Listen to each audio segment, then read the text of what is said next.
What does it mean for us to see and accept unexpected gifts?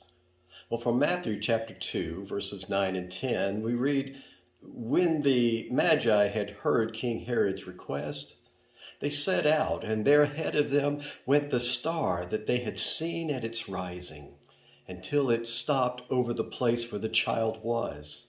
And when they saw that the star had stopped, they were overwhelmed with joy." Why were they overwhelmed with joy?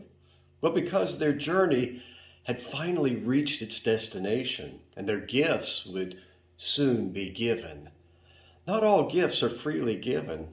Far too often, gifts come from emotional and expectational strings being attached, some spoken, some unspoken.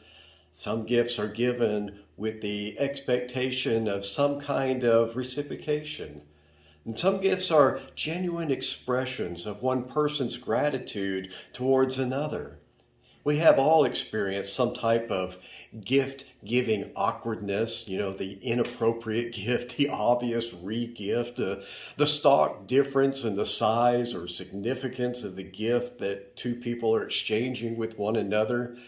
Giving or receiving a gift when none is offered in return can be awkward depending on the circumstance, but it can also be an occasion of deep sincerity and generosity and gratitude.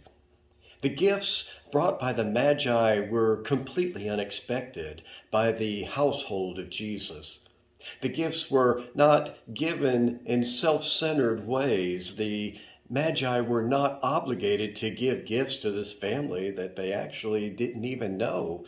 And of course, Jesus' family had no idea of these visitors that had been traveling for months, actually maybe even for years, just for this particular purpose. Thus, the Magi's gifts were not given out of guilt or the expectation of anything in return. No, these gifts were completely born out of a genuine realization of the reality of the Christ who was born. For you see, the Magi came and asked King Herod, "Where is the one who has been born King of the Jews? For we saw his star when it rose and have come to worship him." Gifts that are offered freely and out of deep sense of joy and generosity and gratitude are powerful both for the one who gives and for the one who receives. In our world today, we so often give in to the cynicism and distrust that we become unable to recognize and to receive the gifts that are offered to us by others. This inability to receive gifts is not just about the material things, but about other ways that we are able to receive the gifts of love and of affirmation from others as well.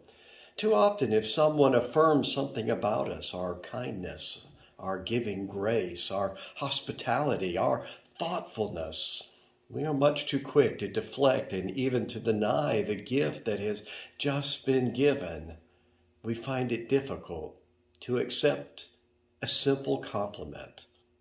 No, we don't want to become arrogant in our assessment of ourselves, but at the same time, when someone gives us with a gesture that is meant to acknowledge the holy and the beautiful life of Christ in which we embody, we must be able to simply receive that gift that is offered.